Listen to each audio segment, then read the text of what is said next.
जय हिंद। देखिए तो मेरे साथियों, मेरे प्यारे भाई और बहनों, अपन आज स्टार्ट करेंगे संयुक्त फलन, कॉम्पोजिटिव फंक्शन। ठीक है, संयुक्त फलन स्टार्ट करेंगे।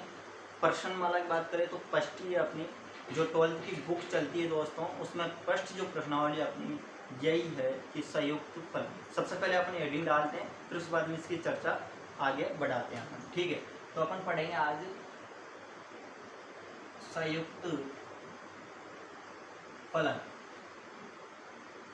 है ना। इसके बारे में जानेंगे। प्रश्नमाला की बात करें तो प्रश्नमाला होगी अपनी एक। ठीक है, सारी चीजें आज बताऊंगा मैं, कितने अंक की है, किस प्रकार से सवाल आते हैं, कितने अंक के सवाल आते हैं वो भी बताऊंगा, और कैसे इसको पढ़ेंगे अपन, किस प्रकार से सवाल करेंगे, सारी चर्चाएं अपन इस वीडियो के अंदर करेंगे दोस्तों। संयुक्त फलन इंग्लिश में बोले तो इसका नाम है दोस्तों कंपोजिशन फंक्शन, कंपोजिशन फंक्शन। ठीक है, अपन क्या पढ़ेंगे आज? संयुक्त फलन पढ़ेंगे। अंक की बात करो, सबसे पहले अंक कितने की है, महत्व कितने का इसका? इसका महत्व है दोस्तों 3 नंबर का। कितने अंक के सवाल आते हैं यहाँ से? 3 अंक के। 3 अंक के संयुक्त फलन से सवाल आते हैं। कौन कौन से सवाल आते हैं, किस प्रकार से आते हैं, कितने अंक के आते हैं? तो एक सवाल तो आता है दोस्तों 1 अंक का, कभी कभार पूछ भी लेता है, नहीं भी पूछता, या फिर वो दे देता है अपने लिए 2 अंक का सवाल आता है दोस्तों, एक, है ना। 2 अंक का सवाल आ गया तो फिर एक अंक का, 3 अंक की, या फिर इन दोनों को न देकर दोस्तों वो डायरेक्ट 3 अंक का सवाल दे देता है अपने लिए। कितने अंक का? 3 अंक का। तो 3 स्थितियां यहाँ पर बनती है। सवाल जब बोर्ड एग्जाम का पेपर होता है उसमें इसका महत्व 3 अंक का है, अपन को ये पता चल गया। 3 अंक में किस किस प्रकार के सवाल आ सकते हैं? एक सवाल तो इस प्रकार के आ सकते हैं, एक स्थिति बनती है कि 1 नंबर का सवाल दे दे एक तो, और एक 2 नंबर का, यानी 3 नंबर कंप्लीट हो चुके हैं। एक स्थिति है। दूसरी स्थिति ये बनती है दोस्तों, 1 नंबर का ना दे, 2 नंबर का भी ना दे, डायरेक्ट 3 नंबर का सवाल दे दे। ठीक है, तो 3 स्थितियां बनी, 2 स्थितियां बनी, माफ कीजिए। इन दोनों स्थितियों से संबंधित यहाँ से सवाल आते हैं, जो कि 3 अंक की प्रश्नावली है, संयुक्त फलन, कंपोजिटिव फंक्शन। ठीक है, तो 3 नंबर की जो अंक की प्रश्नावली है, इसमें एक नंबर का, एक 2 नंबर का आएगा, या फिर डायरेक्ट 3 नंबर का एक सवाल आएगा। ये तो चर्चा अपनी यहाँ पर हो चुकी है। ठीक है, इसके बाद में अपन आगे इसकी बात बढ़ाएं। 3 अंक की प्रश्नावली है, नोट कर लेना आप इस चीज को। यहाँ पर मैं लिखता हूँ, अंक की बात करें तो अंक कितने की है? 3। ठीक है, डेफिनेशन क्या है? संयुक्त फलन किसे कहते हैं? देखो दोस्तों, डेफिनेशन क्या है? किसकी डेफिनेशन? संयुक्त, है ना, फलन की। इसकी डेफिनेशन क्या है? बहुत ही बेहतरीन कंटेंट के साथ में मैं इस प्रश्नावली को आपके लिए पढ़ाऊंगा दोस्तों। और इसके अलावा दूसरी, तीसरी, 4th, 5, 6, 7, 8, 9 सब प्रश्नावली 1 से लगाकर 16 प्रश्नावली तक स्टूडेंट विनोद क्लासेस चैनल पर आपके लिए एकदम निःशुल्क फ्री में पढ़ाई जाएगी दोस्तों। ठीक है, बस आपका साथ चाहिए, आपका सपोर्ट चाहिए। आप लाइक और सब्सक्राइब कर लिया करो दोस्तों चैनल को, और अपने दोस्तों के साथ शेयर भी कर दिया करो। बस इतनी सी हेल्प कर देना दोस्तों, और कुछ भी हेल्प मत करना। आपको जिस भी सवाल में दिक्कत हो, किसी भी प्रश्नावली का सवाल हो, आप मेरे पास मैसेज कीजिए, आप कमेंट कीजिए, मेरे से पूछिए। मैं पूरी कोशिश करूंगा दोस्तों आपको सवाल को बताने के लिए, चाहे वो बीएससी का हो, चाहे वो एमएससी का हो, चाहे वो 11th का हो, चाहे वो 12th का हो। यदि आपकी भाई और बहन 11th, 12th और बीएससी एमएससी में पढ़ता है, उसको समस्या है मैथ में किसी भी सवाल में, तो आप कमेंट कीजिए, मेरे पास मैसेज कीजिए, मैं उसकी समस्या को हल करने की पूरी कोशिश करूंगा। मेरे व्हाट्सअप नंबर की बात करें तो मेरे व्हाट्सअप नंबर है 86 191 200 और 82 नंबर पर आप व्हाट्सअप करके मुझे बताइए कि इस प्रश्नावली में मुझे दिक्कत है, इस सवाल में मुझे दिक्कत है, मैं बता दूंगा। मैंने इस चैनल पर 9वीं जो प्रश्नावली निश्चित समाकलन है और 10वीं जो प्रश्नावली है अपनी निश्चित समाकलन, वो समाप्त हो चुकी है, वो मैंने पढ़ा दी है। समाकलन आपके लिए पूरे बता दिए हैं। 9.7 तक मैंने 9.1 से 9.7 तक के पूरे सवाल बताए हैं, चाहे 23 सवाल थे, 26 सवाल थे, 28 सवाल थे, बहुत सारे सवाल थे समाकलन के, लेकिन मैंने पूरे ही बताए हैं आपके लिए। सूत्रों का सत्यापन भी मैंने करवाया है। उदाहरण की बात करें तो उदाहरण इसमें 57 थे, 9वीं प्रश्नावली की बात कर रहा हूँ, तो उसमें 57 उदाहरण मैंने बताए हैं। 10वीं प्रश्नावली की बात बात करें तो 10.1 में 5 या 7 सवाल थे, 10.2 की बात करें तो 22 सवाल थे सही, और 10.3 की बात करें तो उसमें 22 सवाल है, विविध की बात करें तो उसमें 17 सवाल है, उदाहरण की बात करें तो उसमें 26 सवाल है। पूरे सवाल मैंने बताए। महत्वपूर्ण मानक समाकलन 6 नंबर में पूछा जाता है, मैंने 4 थे, चारों ही बताए प्रूफ करवा के। कुछ प्रोपर्टियाँ थी, वो प्रोपर्टियाँ भी मैंने बताई है। तो इस प्रकार से मैंने मतलब कुल मिला के बात यह है कि मैंने किसी भी सवाल को नहीं छोड़ा है। आपके 100 में 100 नंबर आने ही चाहिए दोस्तों, आप इतनी मेहनत कीजिए। मैंने पूरा सब कुछ पढ़ाया है, कुछ भी नहीं छोड़ा, इसलिए सबको आप देख कर जाना। क्योंकि कभी कभार क्या करता है वो 10वीं प्रश्नावली में से जो 6 नंबर का सवाल देता है ना आपके लिए, वो महत्वपूर्ण मानक समाकलन में से दे देता है, सवाल बिल्कुल भी नहीं देता, प्रश्नावली में सवाल ही नहीं देता, उदाहरण भी नहीं देता, विविध भी नहीं देता, और बच्चे उदाहरण, विविध और प्रश्नावली का सवाल करके चले जाते हैं। वहां पर वो देता है मानक समाकलन को सिद्ध कीजिए। तो आप क्या करोगे? आपने तो पढ़ाई नहीं, कैसे करोगे? इसलिए मैंने उसको भी बताया। और अधिकतर बार आप पेपर उठा के देख लेना, मानक समाकलन का जो महत्वपूर्ण मानक जो समाकलन 4 थे दोस्तों, चारों को कई बार पूछ लिया गया उसने। 10 नंबर में से 10वीं जो प्रश्नावली है उसमें से उन्हीं को पूछता है। जबकि 9वीं प्रश्नावली की बात करें तो उदाहरण है, कुछ बढ़िया उदाहरण है, पीछे की 54 की बात कर लो आप, 42-43 उदाहरण की बात कर लो, 9.7 की बात कर लो, 9.3 की बात कर लो, 9.6 की बात कर लो, बढ़िया प्रश्नावली है, यहाँ से 6 नंबर का सवाल बन जाता है। ठीक है, खैर उनकी बात रही। आपको यदि दिक्कत है समाकलन तो वहाँ पर जाकर आप देख सकते हो, स्टूडेंट विनोद क्लासेस, इसी चैनल पर मैंने सारी की PDF भी बना रखी है इसकी। और वहाँ पर यदि फिर भी आपको किसी भी सवाल में दिक्कत है तो आप कमेंट कीजिए या फिर उन नंबरों पर मैसेज कीजिए, मुझे बताइए, मैं आपकी समस्या को हल करूँ। आज अपन स्टार्ट करें दोस्तों संयुक्त फलन। आपने अंक देख लिए, वो 11 अंक की है, 9वीं और 10वीं प्रश्नावली मिला के ये 3 अंक की प्रश्नावली। मैंने स्थिति बता दी किस प्रकार से सवाल आएगा। यहाँ तो 1 नंबर का, 2 नंबर का, एक स्थिति वो बन गई, तीसरी स्थिति बन गई 1 नंबर और 2 नंबर का ना दे, डायरेक्ट 3 नंबर का दे सकता है। ठीक है, डेफिनेशन क्या होती है, संयुक्त फलन क्या होता है? देखो दोस्तों, संयुक्त फलन वो होता है कि समुच्चय, कोई भी दो रिक्त समुच्चय ले लीजिए आप, अरिक्त समुच्चय, अरिक्त समुच्चय x व y। ठीक है, अब उसने इसमें यह बोल रहा है संयुक्त फलन उससे कहते हैं कि जो ये x है अपने पास, इसका कोई भी अवयवी, कोई भी अवयवी हो दोस्तों, है ना, कितने भी अवयवी हो, सारे ही अवयवी क्या हो, y से प्रति चित्रण हो दोस्तों, या फलन हो दोस्तों, या संगत हो दोस्तों, क्या हो, संगतता। ठीक है, फलन भी हो सकते हैं प्रतिचित्रण, और इससे संबंध रखते हो तो उसे क्या कहेंगे हम, संयुक्त फलन कहेंगे। एक बार एक परिचित से समझिए आप, मतलब डायग्राम से समझाता हूँ मैं आपको। जिस प्रकार से फलन की बात करें तो ये कोई फलन है, किस पर लागू हो रहा है, x से y पर लागू हो रहा है। ठीक है, अपने पास ये क्या है, एक ये डायग्राम ले लिया मैंने, ये कौन सा फलन है, x फलन है, जिसमें क्या है अपने पास a b c और d। एक और डायग्राम बनाया मैंने इधर साइड में, तो इसमें क्या है मेरे पास ABCD लिख रहा, तो अल्फा बीटा गामा लिख लीजिए, और एक और लिख लीजिए आप Q। ठीक है, अब यहाँ पर क्या होगा दोस्तों, यहाँ पर इसने डेफिनेशन में ये बोला है कि भैया ए का जो अवयव है वो सारे अवयव बी में क्या हो, प्रतिचित्रण हो, मतलब बी में संबंध रखते हो, ए के सारे अवयवों का बी में संबंध हो दोस्तों, तो उसे क्या बोलते हैं अपन, उसे ही बोलेंगे अपन क्या, संयुक्त फलन। इसे संयुक्त फलन कहा। ये y है अपने पास, ये x है, और ये क्या हो रहा है इसमें, फलन, ये अपन इसमें फलन कर रहे हैं। तो a का अल्फा से संबंध है, b का बीटा से संबंधित है, c का गामा से संबंधित है, d का गामा से, मतलब ये जो x जो फलन है इसके सारे अवयवों b से संबंधित होने चाहिए दोस्तों, चाहे वो किसी भी प्रकार हो, उससे मतलब नहीं है। बी से इसके कोई भी अवयव नहीं बचना चाहिए मेरे भाई, x का वो सारा अवयव y के जितने भी अवयव हैं उनसे संबंधित होना चाहिए, मतलब इसका कोई भी अवयव रिक्त नहीं रहना चाहिए, बिल्कुल नहीं। जैसे कि यहाँ पर क्यों रह गया, यहाँ पर रह सकता है y में, लेकिन x में नहीं रहना चाहिए, x के सारे अवयव b से संबंधित होनी ही चाहिए।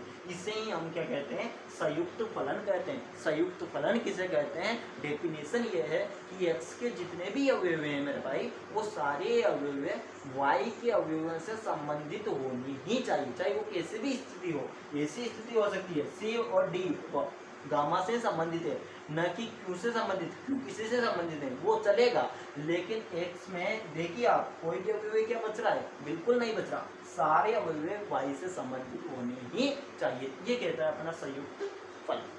क्या कहता है संयुक्त फलन, आप समझ गए, x के जितने भी अवयव हैं y से संबंधित होने ही चाहिए, ये कहता है अपने संयुक्त फलन। और इसकी डेफिनेशन भी यही होती है। यहाँ से 1 नंबर का ये इस प्रकार से नहीं पूछता, क्या पूछता है वो भी बताऊंगा, किस प्रकार से पूछता है वो धीरे धीरे आगे बढ़ेंगे जैसे जैसे मैं आपके लिए बताऊँ।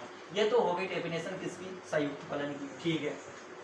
इसमें 3 चीजें होती है दोस्तों, इसके अंदर फिर 3 चीजें, इसको मैं साफ कर दूं, आप स्क्रीनशॉट ले लिया, संयुक्त फलन की अपने बात करें। अब इसके अंदर अपन 3-4 चीजें पढ़ेंगे जो कि सवालित करेंगे। पहली चीज फलन में, फलन के अंदर 3 चीजें होती है दोस्तों, एक होती है प्रांत जो कि अपनी बुक में दे रखा है, एक होता है अपने पास सहप्रांत, क्या होता है सहप्रांत बताओ, और एक होता है परिसर। इनको अपन क्या करते हैं, सवाल जब करेंगे उसमें बोलेगा कि भैया इसका प्रांत याद कीजिए, इसका सहप्रांत याद कीजिए, इसका परिसर याद कीजिए, तो इनके बारे में आज अपन चर्चा करते हैं। क्या होता है सहप्रांत, प्रांत क्या होता है, परिसर क्या होता है, बताओ। मैंने संयुक्त फलन आपके लिए डेफिनेशन समझाई, उसको बताया, तो मैंने बताया आपको कि x के सारे अवयव b से संबंधित होने चाहिए, तो वो संयुक्त फलन है, ठीक है। अब सबसे पहले यहाँ पर अपने पास प्रांत, सहप्रांत और परिसर। अपन क्या करते हैं, माना एक फलन लेते हैं, x से y पर ये अग्रसर करता है, मतलब y से संबंधित है। तो यहाँ पर क्या करते हैं अपन, सबसे पहले देखिए दोस्त, यहाँ पर करते हैं अपन, ये कोई ये ले लेते हैं, ये कौन सा है अपने पास, x है। x के अंदर अवयव कौन कौन से अवयव बताओ, तो 1 2 3 4 5, ठीक है। y के अंदर कौन कौन से अवयव हैं, तो y के अंदर बताओ, तो y के अंदर मैंने बता दिया 1 3 2 4 5 6 7, इस प्रकार से बता दिया, ठीक है। अब इसमें क्या करता है, इसमें क्या करता है वो ये y हो गया, ये x हो गया, इसके ऊपर क्या करते हैं अपने एक फलन रिप्रेजेंट करते हैं। हमने क्या किया, हम प्रांत याद करेंगे, सहप्रांत याद करेंगे और परिसर याद करेंगे। हमें पता तो हो सहप्रांत किसे कहते हैं, परिसर किसे कहते हैं, और 1 नंबर का यहाँ से बनता है, और परिसर और सहप्रांत और प्रांत किसे कहते हैं, ये हमें पता होना चाहिए। हमने संयुक्त फलन तो पढ़ लिया। अब यहाँ पर देखिए क्या ये संयुक्त फलन है, अभी तक तो नहीं है क्या। अब संयुक्त फलन ये बन जाएगा, इसके मैंने ए से, इसको मैंने 2 से कर दिया, इसको मैंने 3 से ही कर दिया, इसको मैंने 4 से कर दिया। नहीं तो ये काम कीजिए, आप इसको 4 से मत कीजिए, आप इस प्रकार से कीजिए ताकि आपको समस्या ना हो, एक तो फिर समस्या हो जाए, है ना। इसको अलग अलग लिख देते हैं अपन, ABCD का रूप में ले।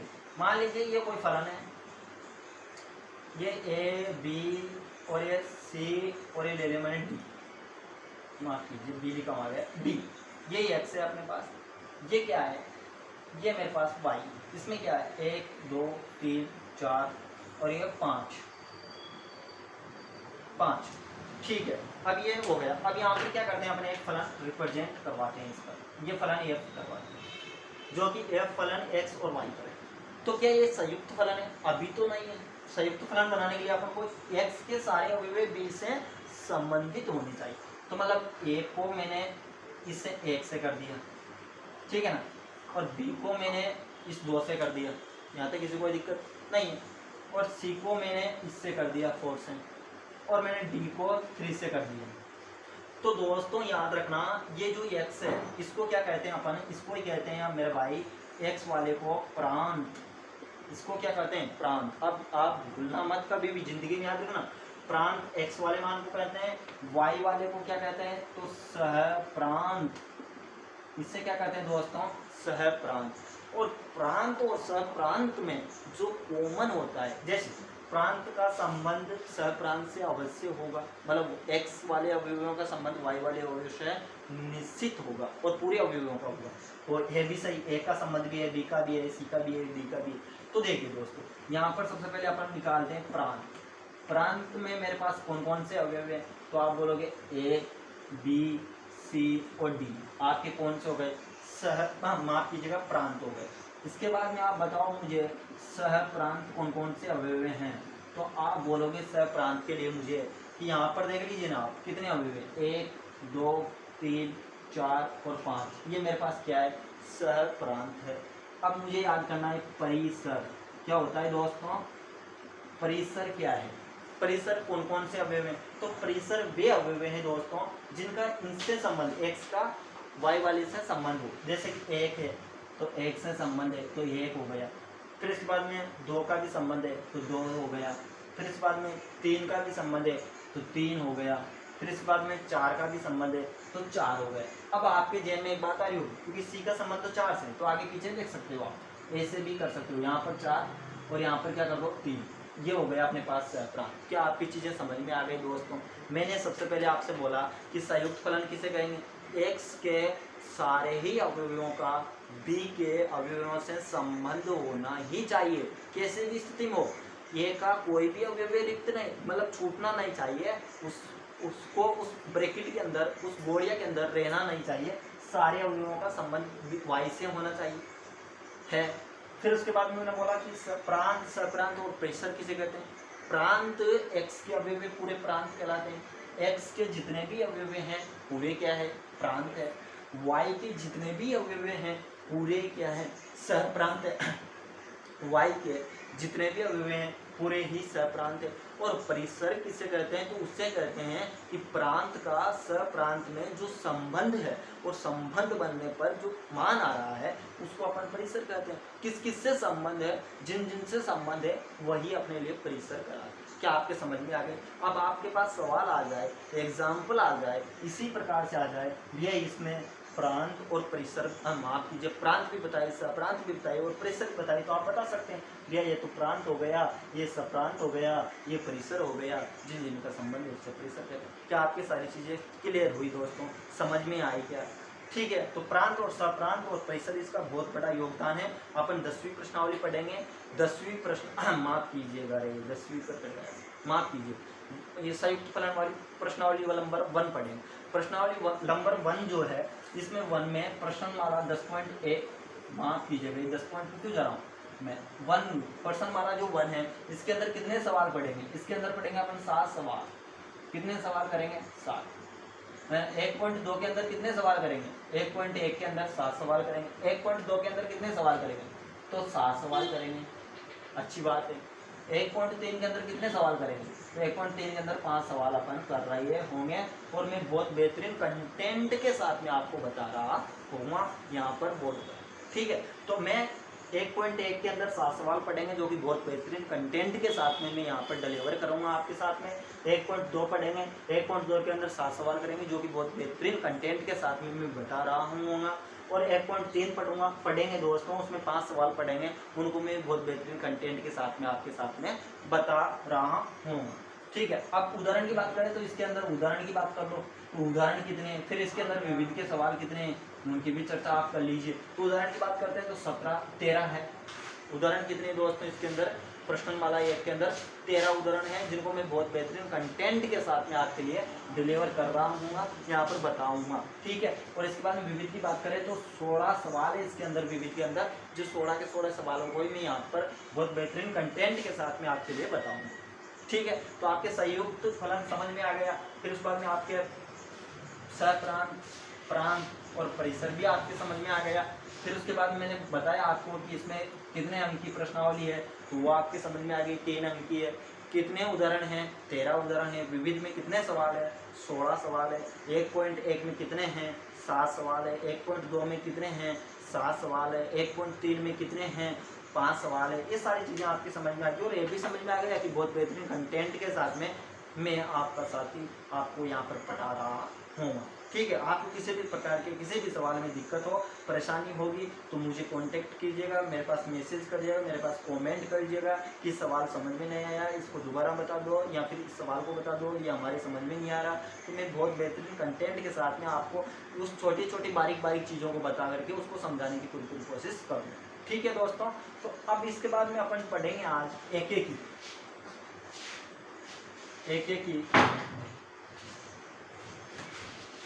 ही फलन। क्या होता है दोस्तों एक ही फलन? One function. क्या होता है दोस्तों एक ही फलन? डेफिनेशन। ठीक है, किसे कहते हैं अपन एक ही फलन? तो इसको समझते हैं। तो एक ही फलन उससे कहते हैं कि ए के जो अवयव रहेंगे, या फिर एक सी मान लीजिए, आप ये मत मानिए, ए के जो अवयव रहेंगे वो अवयव, ए के सारे अवयव भिन्न भिन्न अवयव मतलब यूँ कह दिया आप ए के भिन्न भिन्न अवयवी बी के भिन्न भिन्न अवयवों से क्या हो, संबंधित हो। किस प्रकार से, देखिए डेफिनेशन अपन चित्र से समझते हैं। ये फलन है कोई और ये एक्स है, यहाँ पर वाई पर जा रहा है, ठीक है। तो अपन वापिस वही क्या करेंगे, एक डायग्राम बनाएंगे, डायग्राम बना लिया। अब अपन क्या करेंगे, 1 2 3 और ये 4, या फिर एक काम कीजिए आप यहाँ पर A1 लिखिए, यहाँ पर A2, यहाँ पर A3 और यहाँ पर भी एक और डायग्राम बना ली। अब मैंने क्या बोला, मैंने ये बोला कि x के सारे ही भिन्न भिन्न अवयव b के भिन्न भिन्न अवयवों से क्या हो, संबंधित हो। तो यहाँ पर y, तो यहाँ पर लिख लो B1, यहाँ पर लिखो B2, यहाँ पर लिखो B3, ठीक है। अब ये कोई फलन है, ये अपने डिफरेंशियल, तो इसका संबंध इससे, इसका संबंध इससे और इसका संबंध इससे, ठीक है। तो अपन ये तो संयुक्त फलन तो है ना, ये एक बार चेक कर लियो कि भैया x के सारे अवयवों का संबंध y के अवयवों से होना चाहिए। तो a के सारे A1 A2 A3 का संबंध है क्या, तो बिल्कुल है। हाँ, ऐसा कर सकते थे आप, हो सकता है यहाँ पर इसकी जगह पर इसका संबंध इससे मत करो, इसका संबंध इससे भी कर सकते हो, कोई दुविधा नहीं, कोई टेंशन नहीं है ना, इसका संबंध इससे भी कर सकते हो, ठीक है। तो ऐसा अपन कर सकते हैं। तो यहाँ पर ये संयुक्त फलन तो है। अब अपन को याद करना है कि एक एक की फलन किससे कहते हैं, एक एक को अपन को याद करना है कि ये एक एक की फलन है, बिल्कुल है। इसकी शर्त क्या होती है, इसकी शर्त होती है दोस्तों नंबर 1 शर्त, यदि a और b दोनों का मान बराबर है तो अपने पास f ऑफ a और f ऑफ b भी बराबर आना चाहिए। क्या आना चाहिए दोस्तों, इसकी शर्त है a बराबर b है तो f ऑफ a और f ऑफ b भी बराबर आना चाहिए। यदि a बराबर b नहीं है तो मेरे भाई कभी भी f ऑफ a और f ऑफ b भी क्या होगा दोस्तों, बराबर नहीं होगा। अर्थात a और b का मान बराबर नहीं है तो f ऑफ a और f ऑफ b भी बराबर नहीं होगा, और a बराबर b बराबर है तो f ऑफ a और f ऑफ b बराबर होगा। एक उदाहरण के माध्यम से, एग्जाम्पल के माध्यम से मैं आपको समझाऊं तो समझिए। y बराबर अपने पास है 2x, y बराबर क्या है 2x। अब मान लीजिए ये कोई मेरे पास इसके अंदर अवयव है 1 2 3 4, ये मेरे पास हो गया x, ये मेरे पास अवयव हैं इसके अंदर 1 2 3 4, ठीक है। और आप इसके अंदर ज़्यादा अवयव ले लो क्योंकि यहाँ पर अपने ये ले रखा है तो थोड़ा बहुत बड़ा ब्रैकेट बनाना पड़ेगा। देखिए बड़ा ब्रैकेट बना लेते हैं अपन, इस प्रकार से बना लेते हैं 1 2 3 4 5 6 7 और 8, ठीक है। अब देखिए इसका संबंध इससे करवा दिया, इसका संबंध मैंने इससे करवा दिया, ठीक है ना। इसका संबंध मैंने इससे करवा दिया 6 से, और इसका संबंध मैंने 8 से करवा दिया। अब ये y था, ये y हो गया, ये x हो गया। अब इसमें आपसे बोल दे कि इसमें प्रांत बताओ तो आप खड़दानी बता दोगे, चुटकियों में बता दोगे प्रांत या सप्रांत बताओ तो आप खड़दानी बता दोगे कि भैया सप्रांत y वाले अवयव मेरे। अरे मेरे भाई सप्रांत जान गए, प्रांत जान गए, अब परिसर बताओ तो परिसर क्या आप तुरंत बता दोगे 1 4 6 और 8, इसकी क्या है परिसर है। आपसे कोई भी पूछ ले अब आप बता सकते हो दोस्तों। प्लीज़ मेरे भाई लाइक और सब्सक्राइब कर लीजिए एक बार चैनल को, और अपने दोस्तों के साथ शेयर भी कर दीजिए प्लीज़, इतना सा कर लीजिए दोस्तों। अब देखिए अब अपन इसमें क्या करेंगे, हमने हमारे पास एक एक अपन को याद करना है एक एक फलन है या नहीं। उसके लिए शर्त क्या है, a और b का मान बराबर हो, f of a f of b बराबर होगा। अतः a और b बराबर नहीं है तो f of a f of b बराबर नहीं होगा, शर्त ये है। तो शर्त का अपन यूज करते हैं, यहाँ पर प्रयोग करते हैं। तो यहाँ पर देखिए y बराबर x की जगह पर यदि मान लीजिए अपन 1 रखें, 1 को रखें तो 1, y बराबर कितना आया 2, y बराबर माफ कीजिएगा यहाँ पर मैंने इसको इससे नहीं करना था संबंध, माफ कीजिएगा, इसका संबंध तो 2 से है, ठीक है। इसका संबंध कितने हैं 2 से, तो यहाँ पर इसका रिजल्ट कितना आया 2 आ गया, 2 आया या नहीं। अब आप मुझे बताओ एक ही जगह पर यदि मैं 1 रखूँ तो f ऑफ 1 का मान कितना आ रहा है 2 ही आ रहा है, और 1 रखने पर भी मेरे पास फलन का मान कितना आ रहा है 2 ही तो आ रहा है। तो मतलब ये दोनों के संबंध बराबर है ना, f ऑफ 1 पर भी 2 आ रहा है, मतलब ये भी बराबर है वो भी बराबर है। बात समझ में आ गई। इसी प्रकार से आप 2 रख लो यहाँ पर, y बराबर 2 × 2 कितना आया 4 आ गया। मतलब आप a का मान कितना रखो 2 रखो, तो f ऑफ a की जगह पर कितना आया 2 रखने पर 4 आ गया, तो यहाँ पर भी तो 4 आ गया, ठीक है ना। यहाँ पर आप 2 रखोगे तो कितना आ गया 4 आ गया। इसी प्रकार आप एक काम कीजिए, यहाँ पर आप रखिए y बराबर 2 ना 3 रख लीजिए a की जगह पर, तो 3 रखते हैं, y का मान कितना आ गया, y का मान आप बोलोगे y का मान तो सीधा ही है, y का मान तो 6 आ गया। तो यहाँ पर देखिए एफ ऑफ की जगह पर 3 रखा तो आपके पास 6 प्राप्त हो गया, हुआ या नहीं। आपने जैसे ही उसकी जगह पर 3 रखा तो मान कितना प्राप्त हुआ, 6 प्राप्त हो गया। तो वह यही बोलता है कि एफ ऑफ ए और बी दोनों बराबर हो तो फिर इसका संबंध एक ही फलन कहलाता है। कब कहलाता है, जब ए और बी बराबर हो, एफ ऑफ ए और एफ ऑफ बी का मान भी बराबर आ जाए, तो वो कौन सा फलन है अपने लिए, एक ही फलन कहलाता है। भिन्न भिन्न अवयवों से भिन्न भिन्न अवयवों में संबंध होना चाहिए। ठीक है, तो ये शर्त अपनी कंप्लीट हुई। एक ही फलन किसे कहते हैं, आपके समझ में आया होगा, आई होप मैंने बढ़िया समझाया। फिर समझ लीजिए कि एक का अवयव, इसका संबंध 2 से, यहाँ पर 1 रखा तो यहाँ पर क्या आया, एफ ऑफ 1 पर कितना आया मान अपने पास, एफ ऑफ 1 पर 2 आ गया, 2 बी में है तो F of A F of B का मान बराबर हो गया। फिर हमने 2 की जगह पर 3 रख कर देखा तो अपने पास 3 रखा, जैसे यहाँ पर 6 आया, अच्छा 2 रखा, 2 रखो तो 2 रखने पर 4 आया, तो 2 का संबंध 4 से आ गया, मतलब ए बराबर अपने 2 रखा तो एफ ऑफ 2 पर अपने पास मान 4 आ गया। एफ ऑफ 3 पर देखा हमने तो 6 आ गया, एफ ऑफ अपने 4 पर देखा तो हमारे पास 8 आ जाएगा। यही संबंध अपने साथ में चलेगा, इसे ही कहते हैं अपन फलन, एक ही फलन। क्या आपके डेफिनेशन समझ में आई, आपकी चीजें समझ में आ गई। ठीक है, अब इसके बाद में अपन बात करेंगे बहु एकेकी की। तो बहु एकेकी की बात अपन दोस्तों थोड़ी देर बाद में करेंगे, अपन थोड़ी देर बाद, माफ कीजिएगा थोड़ी देर बाद में नहीं, कल करेंगे बहु एकेकी की बात, क्योंकि आज का टाइम अपना हो चुका है, मुझे दूसरी जगह पर जाना है। ठीक है, तो इसके लिए धन्यवाद। जय हिंद जय भारत दोस्तों, आपका टाइम लिया, आपके आई हो समझ में आई होगी चीज़ें, नहीं आई तो कमेंट कीजिए, मैं दोबारा समझा दूंगा, हर एक चीज़ को दोबारा बता देंगे। तब तक के लिए धन्यवाद। जय हिंद जय भारत दोस्तों, खुश रहिए, बढ़िया रहिए, मस्त रहिए। अपने दोस्तों के साथ वीडियो को शेयर कर दीजिए, लाइक कर दीजिए दोस्तों, सब्सक्राइब कर लीजिए, बेल आइकन को भी दबा लीजिए, जैसे मैं वीडियो डालूँ आपके पास तुरंत आपको पता चल जाए कि सर की वीडियो, मतलब दोस्त की वीडियो आ चुकी है। ठीक है, धन्यवाद। जय हिंद जय भारत दोस्तों, अपने दोस्तों के साथ शेयर भी करें।